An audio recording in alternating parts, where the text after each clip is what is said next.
Ambassador Kethvar had traveled to over 400 worlds in his 2 centuries of diplomatic service.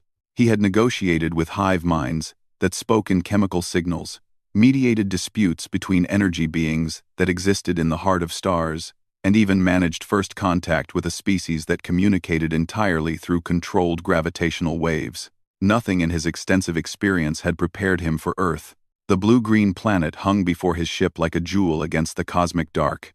Its surface swirled with white clouds that reminded him of the prayer scarves his people wore during meditation. It looked peaceful, almost primitive. The initial scans showed a single sapient species that had barely achieved faster than light communication, let alone travel. They called themselves humans, and their technology was laughably behind galactic standards. No energy shields, no quantum computers, no genetic modification beyond the most basic level. They still used projectile weapons and burned fossil fuels. The Galactic Council had sent Kethvar here as a formality, really. Standard protocol required first contact with any species that achieved interstellar communication, even if they were clearly too primitive to join galactic civilization. He would make the standard offer of limited technology exchange, assess their potential threat level, and file his report. Simple, routine, boring. But as his ship descended through Earth's atmosphere, Kethvar began to notice things that didn't fit the profile of a typical primitive world. The planet's surface showed clear evidence of massive engineering projects. Entire mountain ranges had been carved up and reshaped. Rivers had been redirected across continents. Vast networks of roads connected settlements that sprawled far beyond what should have been sustainable for their technology level. His ship's sensors picked up something else unusual. The planet was absolutely teeming with life, but not just the humans. They shared their world with thousands of other species, many of which showed clear signs of genetic modification. But the modifications weren't the sophisticated bioengineering Kethvar was familiar with. They were crude, simple changes that seemed designed for companionship? The readings made no sense. The humans had apparently taken wild predators and somehow convinced them to live in their homes. They had modified the genetics of various plant and animal species not for efficiency or survival, but to make them more pleasing to look at or easier to care for. It was the most irrational use of genetic manipulation Kethvar had ever encountered. He decided to observe the humans covertly before making official contact. His ship could easily avoid their primitive sensors while he studied their behavior patterns. What he saw in the first few days of observation left him deeply confused. The humans seemed to live in small family units, but they also formed larger tribal groups that they called communities and nations. These groups frequently engaged in conflicts with each other, which was normal enough. Most species fought over resources and territory. But the humans also did something Kethvar had never seen before. They would risk their lives to save complete strangers, even members of enemy tribes. He watched in amazement as human rescue workers pulled survivors from a collapsed building, working frantically to save lives even when the structure was clearly unstable and could collapse further at any moment. Some of the rescuers died in secondary collapses, but others immediately took their place.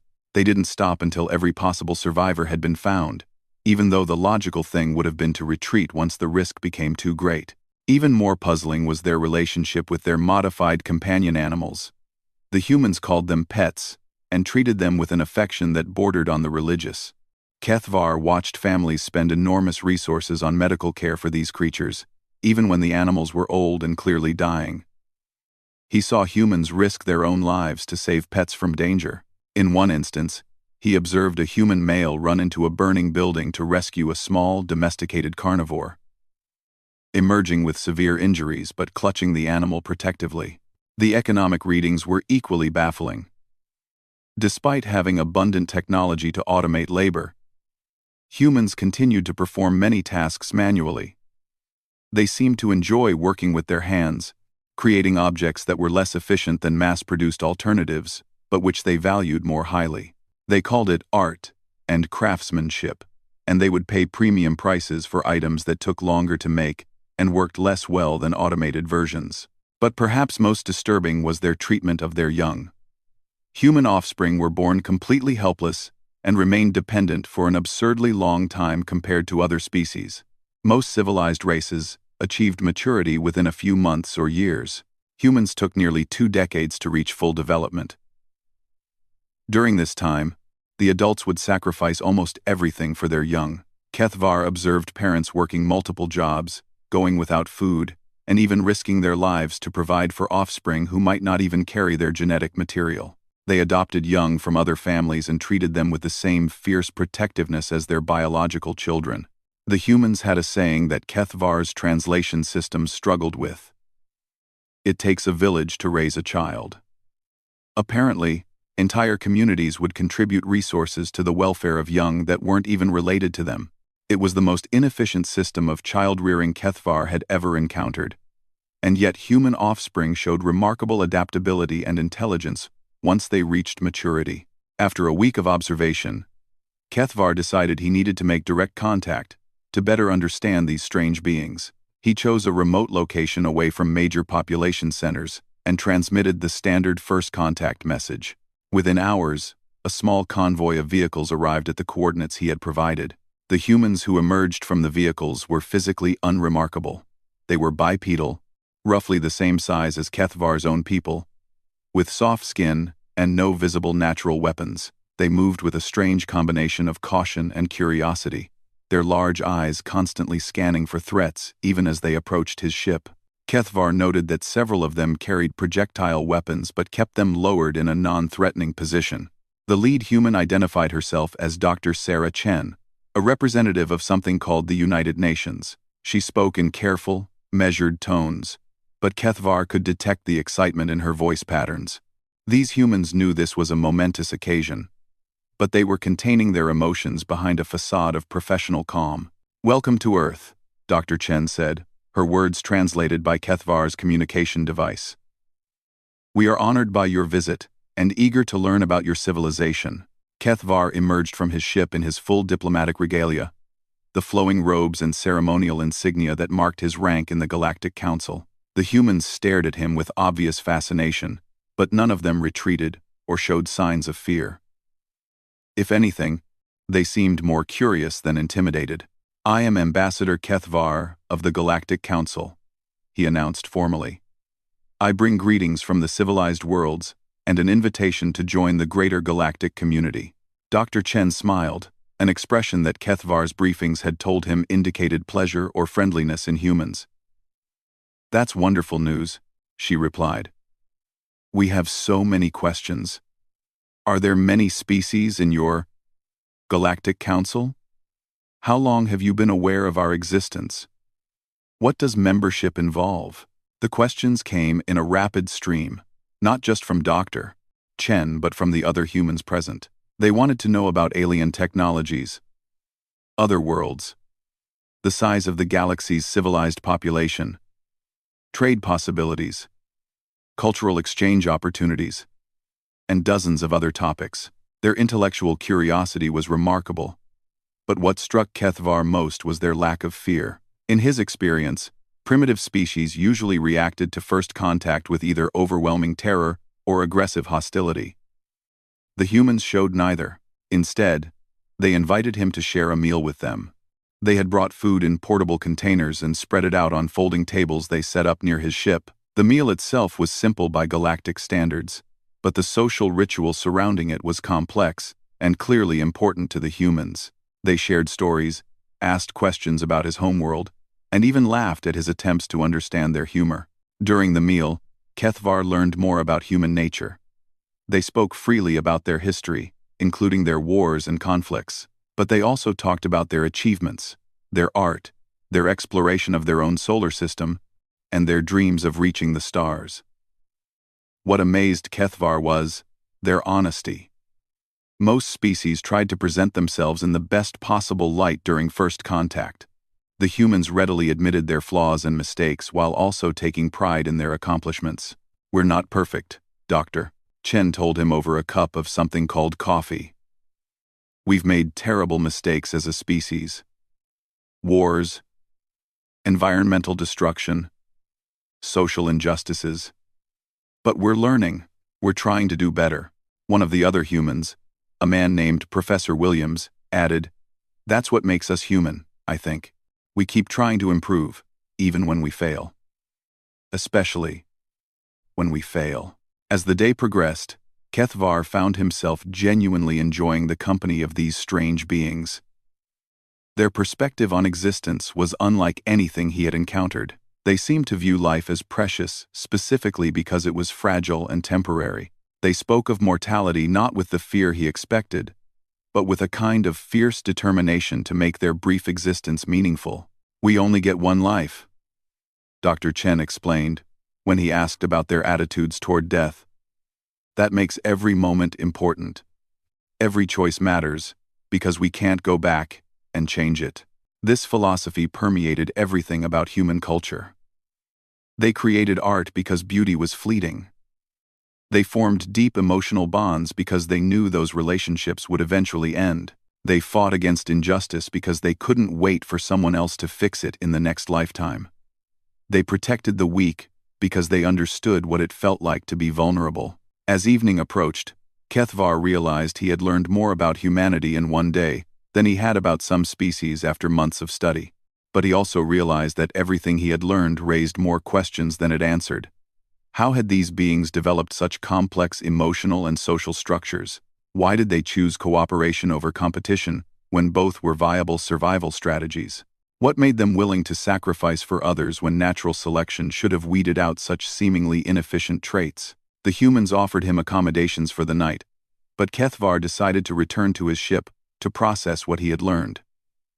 As he prepared his initial report for the council, he found himself struggling to categorize humanity according to standard diplomatic protocols.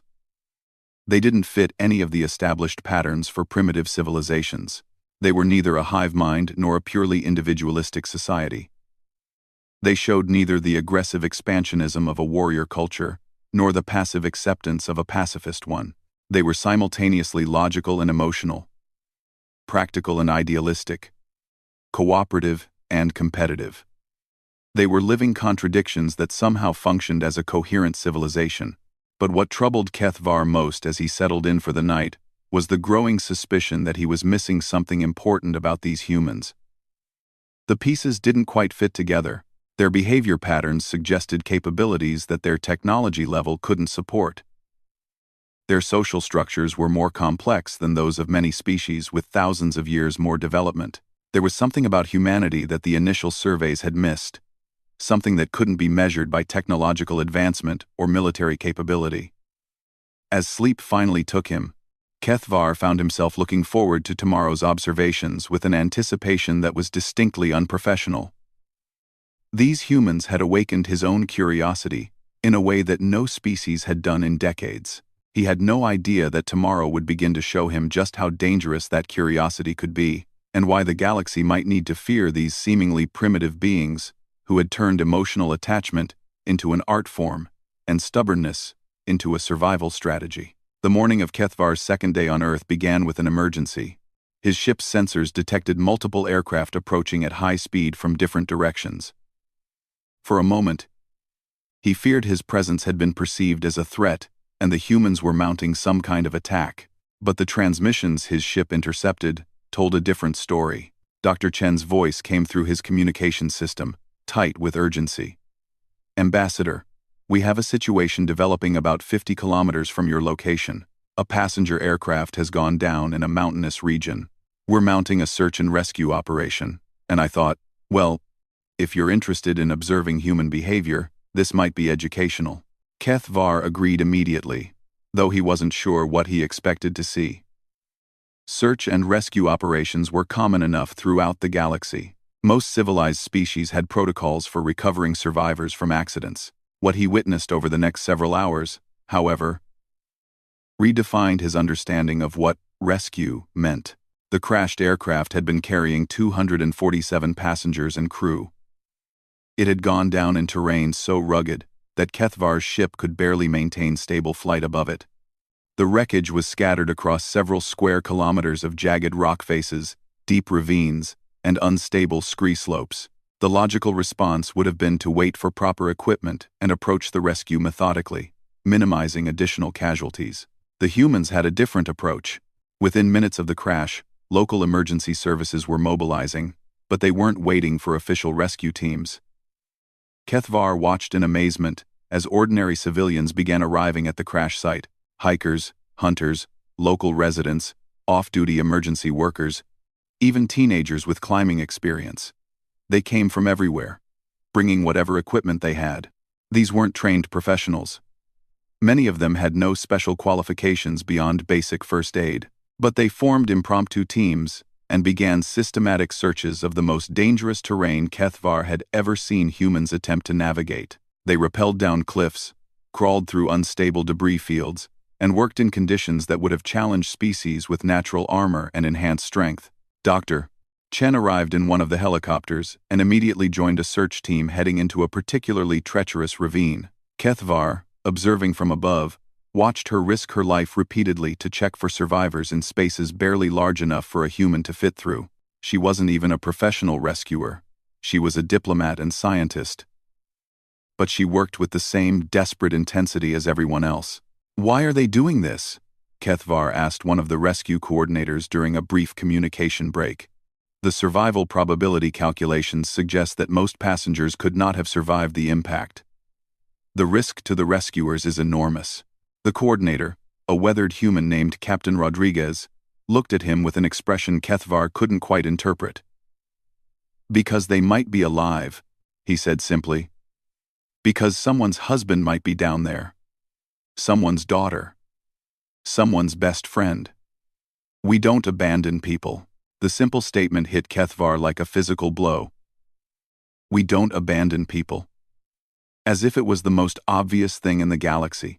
Over the next 18 hours, Kethvar witnessed the most irrational and magnificent rescue operation he had ever seen. The humans worked around the clock, setting up floodlights to continue searching through the night. They brought in heavy equipment to move debris, but when the machinery couldn't reach certain areas, volunteers went in by hand. They formed human chains to pass supplies and stretchers across impossible terrain. Kethvar watched a teenage girl spend 6 hours digging through twisted metal to reach a trapped passenger, cutting her hands to ribbons in the process. He saw an elderly man use his own body as a shield to protect a rescue worker from falling debris. He witnessed parents with children at home risk their lives to save complete strangers' children. The humans saved 31 people from that wreck. 31 survivors who, by any logical calculation, should have died. But the cost was enormous. 12 rescuers were seriously injured, and 2 died when a section of the fuselage shifted unexpectedly. The rational thing would have been to call off the operation after the first rescuer casualties. The humans intensified their efforts instead. "Every life matters," Dr. Chen told him when he questioned the logic of continuing such a dangerous operation. She was exhausted, her clothes torn and dirty, her hands bandaged from crawling through wreckage. "If there's even a chance someone is alive down there, we keep looking." But it was what happened after the rescue that truly shook Kethvar's understanding of humanity. The families of the 2 dead rescuers didn't blame anyone. They didn't demand an investigation or call for changes in rescue protocols. At the memorial service, the widow of one of the rescuers thanked the other volunteers for giving her husband the chance to die doing what he believed in. "He always said that saving lives was worth any risk," she told the gathered crowd. "I'm proud that he died trying to bring someone else's family member home." The other rescuers formed an informal support network for the families of their fallen colleagues. They would help with everything from home repairs to childcare, not as a formal obligation but as an extension of the same instinct that had driven them to risk their lives for strangers. They had bonded through shared danger and loss in a way that Kethvar recognized as similar to pack behavior, but far more complex. Dr. Chen invited Kethvar to attend the memorial service, and he found himself deeply moved by the humans' approach to death and loss. They grieved openly, sharing stories about the deceased and supporting each other through their pain. But they also celebrated the lives that had been saved and recommitted themselves to the same values that had led to the deaths.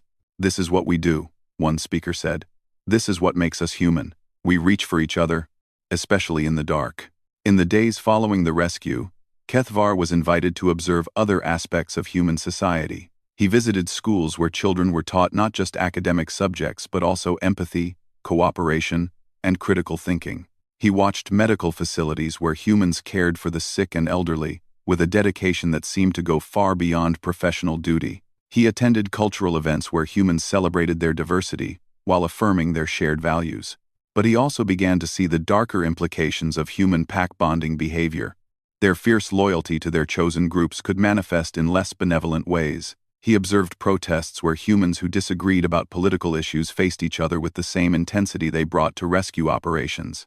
He learned about historical conflicts, where the same protective instincts that made them save strangers had driven them to commit atrocities against perceived enemies. The humans were surprisingly open about their capacity for violence. They showed him museums dedicated to their wars, complete with detailed exhibits about their weapons and tactics.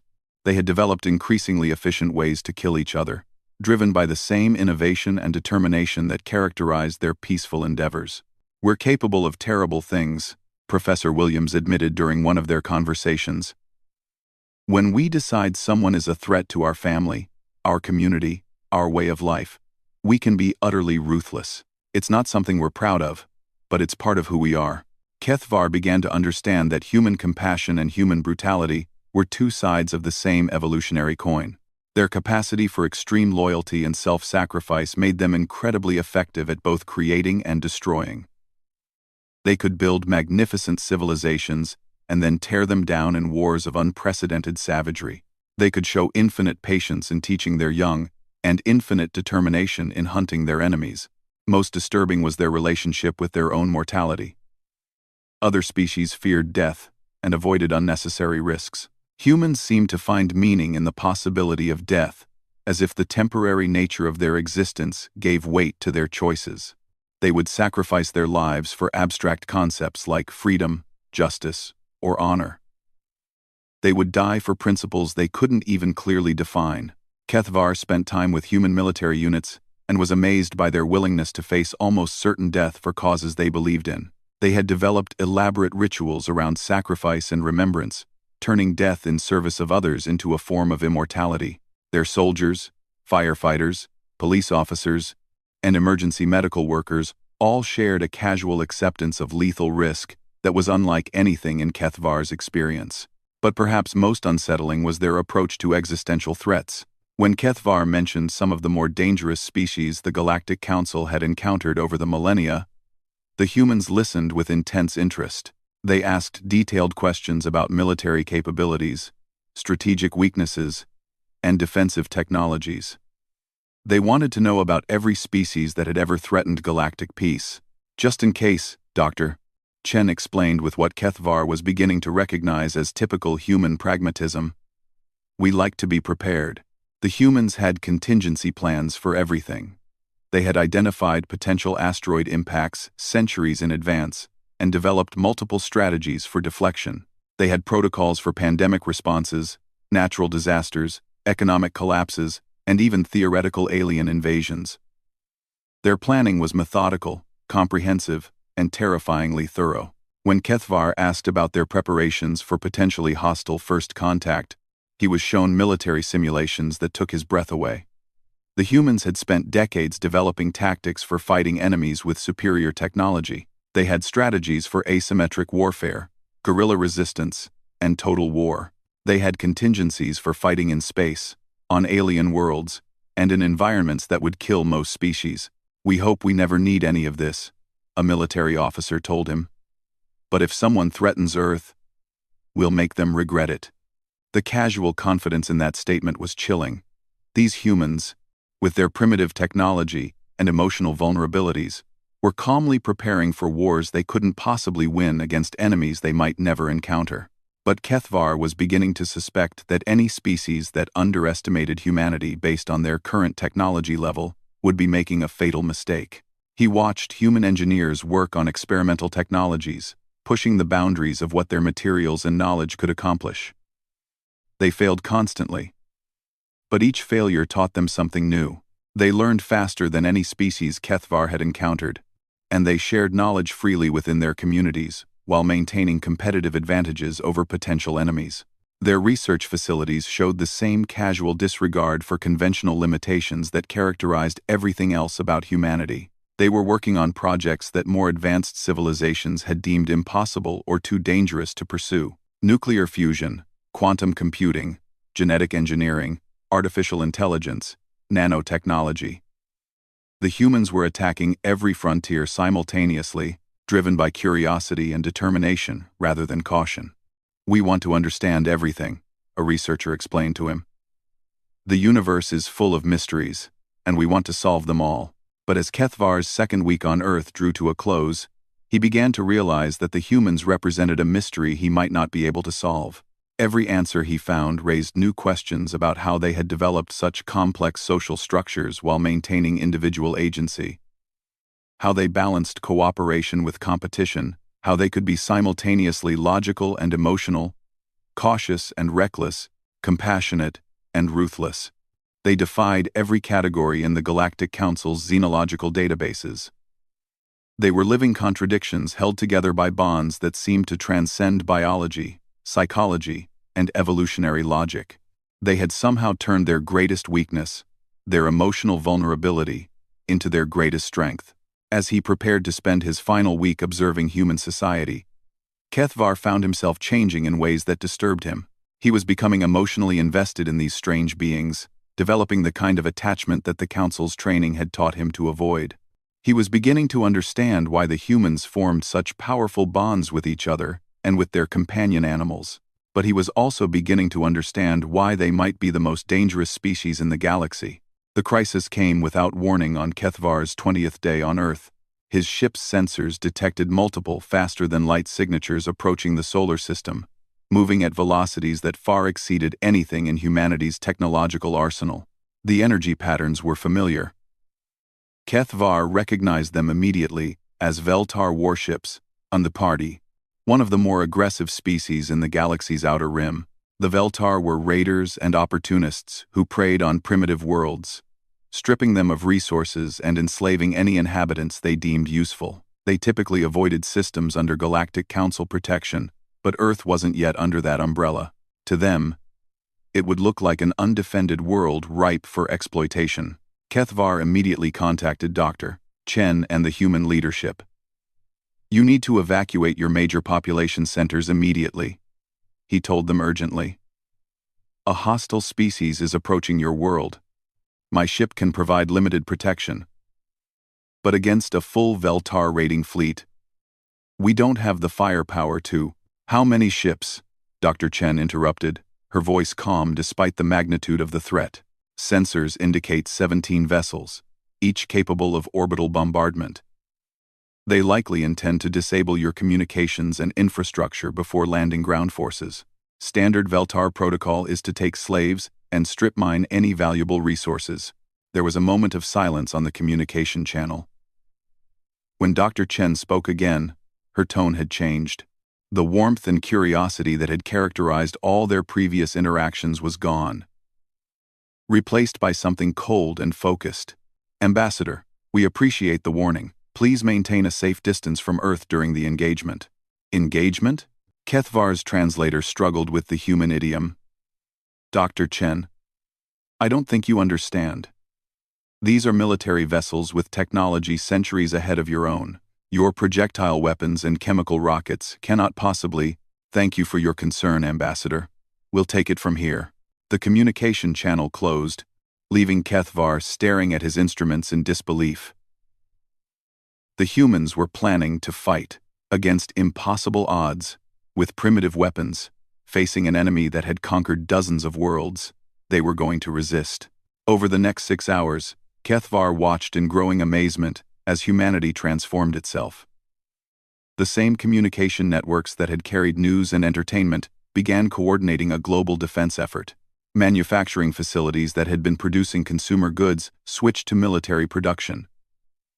Research laboratories shared their most classified projects. Space agencies that had been rivals began working together as if they had planned it for years. But most remarkable was the response of ordinary humans. Within hours of the announcement that hostile aliens were approaching, millions of volunteers flooded recruitment centers. Not just military personnel, but civilians offering to serve in any capacity needed.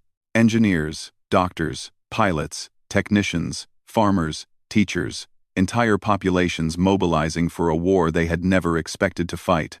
Kethvar watched a grandfather teach his teenage grandson how to operate a hunting rifle while explaining the tactical differences between fighting humans and fighting aliens.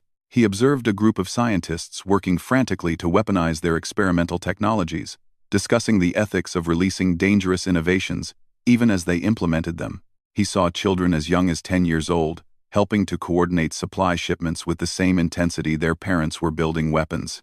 The humans had contingency plans for hostile first contact, but what HFY witnessed went far beyond any planning he could have imagined. They were improvising solutions faster than his ship's computers could model them. They were adapting decades-old military equipment for space combat, retrofitting civilian spacecraft with weapon systems, and developing tactics for fighting an enemy they had never seen. Dr. Chen contacted him again as the Veltar fleet entered the outer solar system. "Ambassador, we're going to need everything you can tell us about their capabilities, weaknesses, standard tactics, anything that might help. Dr. Chen, please reconsider this course of action. I can request an emergency intervention from the Galactic Council. If you surrender now, at least some of your population might." "We don't surrender." Her voice was flat. "Matter of fact, we protect our own. Now, are you going to help us or not?" The simple question forced HFY to confront a choice he had never expected to face. His diplomatic training demanded neutrality. The Galactic Council's protocols strictly prohibited interference in conflicts involving pre-contact civilizations. Getting involved could destroy his career and violate centuries of carefully maintained diplomatic principles. But as he looked at his displays showing Earth's frantic preparations, he found himself thinking about the rescue operation he had witnessed, about Dr. Chen risking her life for strangers, about humans willing to die for abstract concepts like freedom and dignity. He thought about their fierce protectiveness toward their young, their refusal to abandon anyone, their casual acceptance of impossible odds.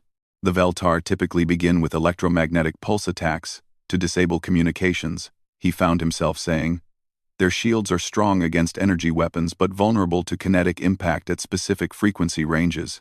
Their ground troops rely heavily on personal energy shields and ranged weapons, but they have poor close-quarters combat capabilities. Over the next several hours, HFY provided the humans with every piece of tactical intelligence he possessed. He told them about Veltar ship configurations, weapon systems, psychological profiles, and combat doctrines. He violated every protocol in the diplomatic handbook and found that he didn't care. When the Veltar fleet finally entered Earth's defensive perimeter, they encountered something unprecedented in their centuries of raiding primitive worlds. Instead of panicked civilian populations and token military resistance, they faced a coordinated global defense that hit them from directions they hadn't anticipated. The humans had somehow turned their entire asteroid mining operation into a weapons system, launching massive projectiles at velocities that strained the limits of their technology. They had modified civilian satellites into kinetic bombardment platforms.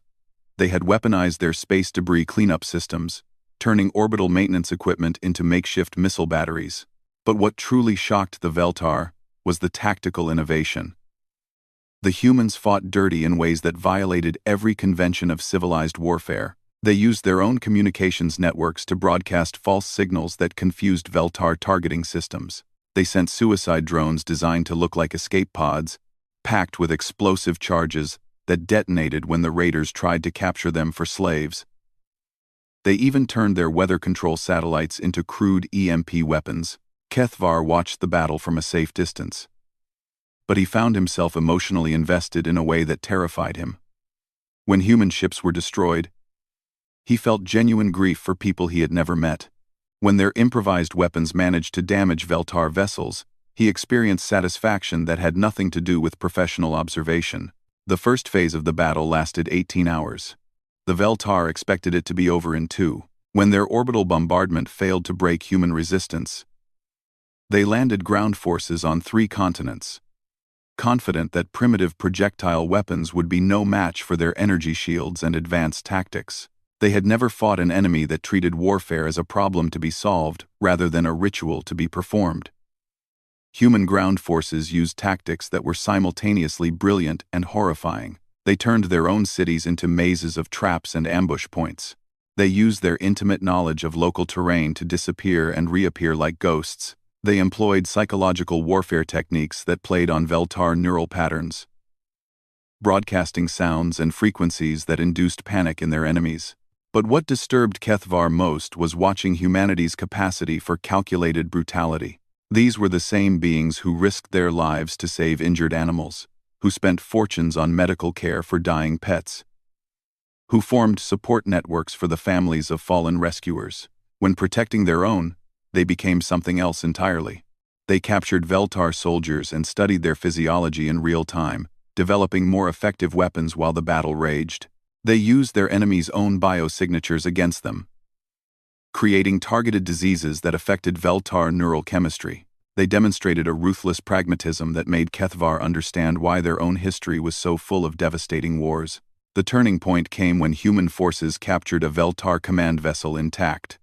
Within hours, their scientists had reverse-engineered the ship's communication systems and used them to broadcast a message across the Veltar fleet.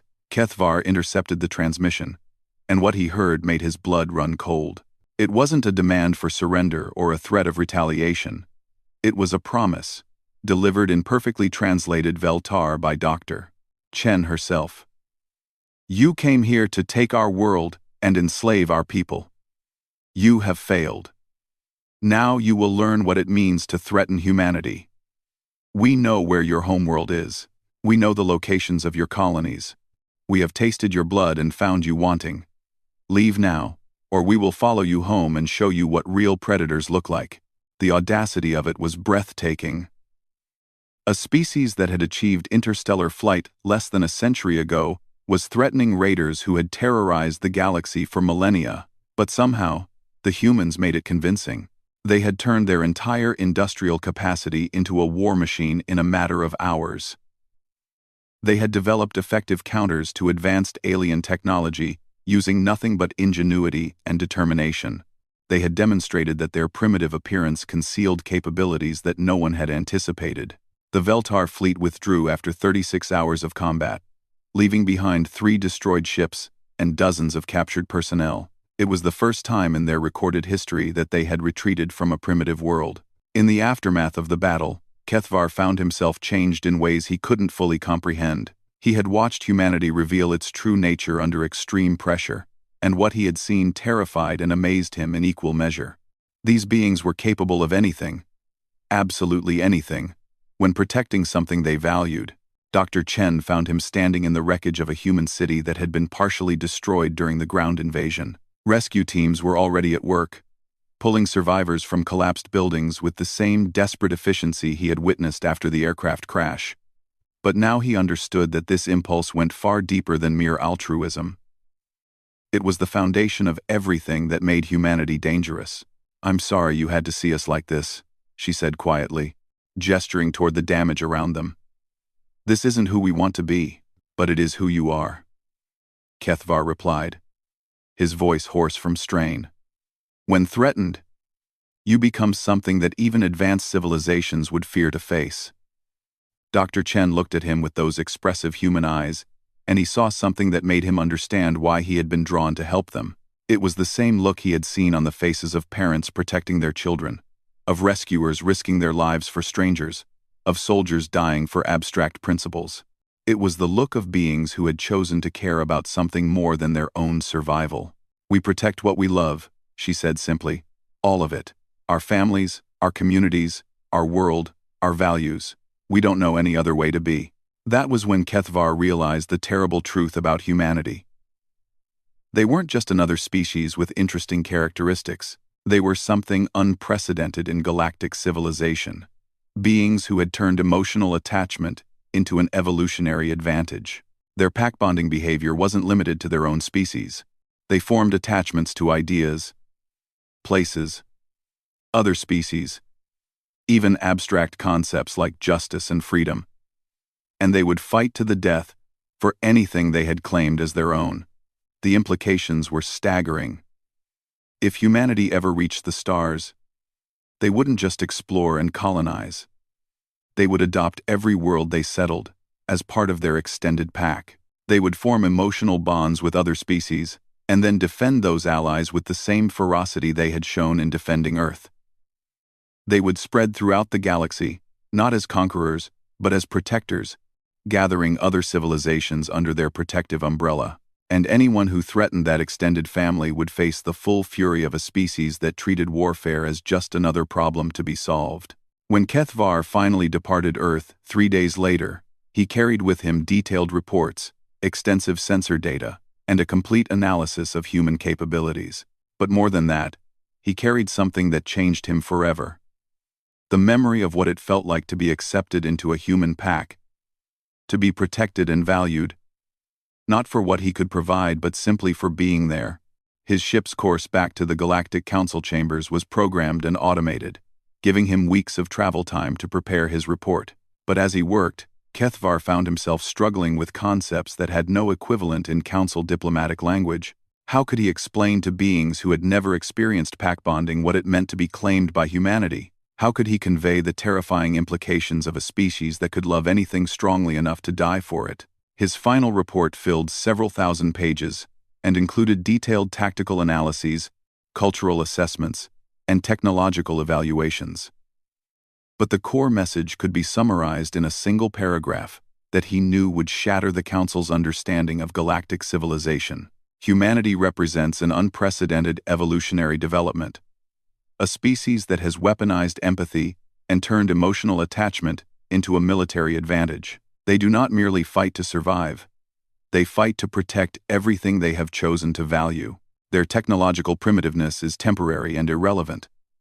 Their capacity for loyalty, innovation, and sacrifice makes them potentially the most powerful force in the galaxy. We have 3 choices: welcome them as allies, avoid them entirely, or face them as enemies. I strongly recommend the first option, because after observing their capabilities firsthand, I believe that any species that threatens humanity or their allies will cease to exist. When Kethvar finally stood before the full Galactic Council to deliver his oral report, the assembled representatives saw an ambassador who had been fundamentally changed by his experience. Gone was the detached professionalism that had characterized his previous reports. In its place was something the Council had never seen in one of their diplomats: passionate advocacy for beings he had learned to care about. As he spoke about humanity's courage, their sacrifice, their determination to protect the innocent and fight the impossible, Kethvar found himself using language that violated every principle of diplomatic neutrality. He wasn't just reporting on humanity. He was defending them, arguing for them, making their case to the galaxy. The other council members listened in growing unease as their most trusted ambassador displayed clear signs of what humans would have called pack-bonding behavior. He had been compromised in the most fundamental way possible. He had learned to care about his subject species more than his own career or protocols. When the session ended, Kethvar knew his diplomatic career was over. No ambassador could remain effective after becoming emotionally invested in a species to this degree. But as he prepared to face the consequences of his advocacy, he found that he felt no regret. The humans had taught him something that 2 centuries of diplomatic service had not: that some things were worth more than professional advancement or personal safety. They had taught him what it meant to be part of something larger than himself, to fight for principles rather than protocols, to protect rather than merely observe. In trying to understand humanity, he had become something closer to human himself. The irony wasn't lost on him. In sending an ambassador to assess humanity's threat level, the Galactic Council had created their first human ally among the stars. Kethvar had been shattered by his encounter with Earth, but in the process, he had discovered what it truly meant to be committed to something beyond his own existence. As news of his report spread through the galactic political networks, other species began to take notice of the small blue world that had somehow changed their most experienced diplomat into something unprecedented. Some saw opportunity in potential alliance with these powerful new beings. Others saw threat in a species that could inspire such loyalty even in aliens. But Kethvar had given them fair warning. Humanity was coming to the stars, and they would bring their unique blend of compassion and ruthlessness with them. The galaxy would never be the same, and perhaps that was exactly what it needed. A species that fought not for conquest or survival, but for the radical idea that some things were worth protecting at any cost. In the end, That was both humanity's gift and its danger. The absolute certainty that when they claimed something as their own, they would die before they let it be destroyed. The galaxy was about to discover what it meant to live in a universe where someone actually cared enough to fight for it.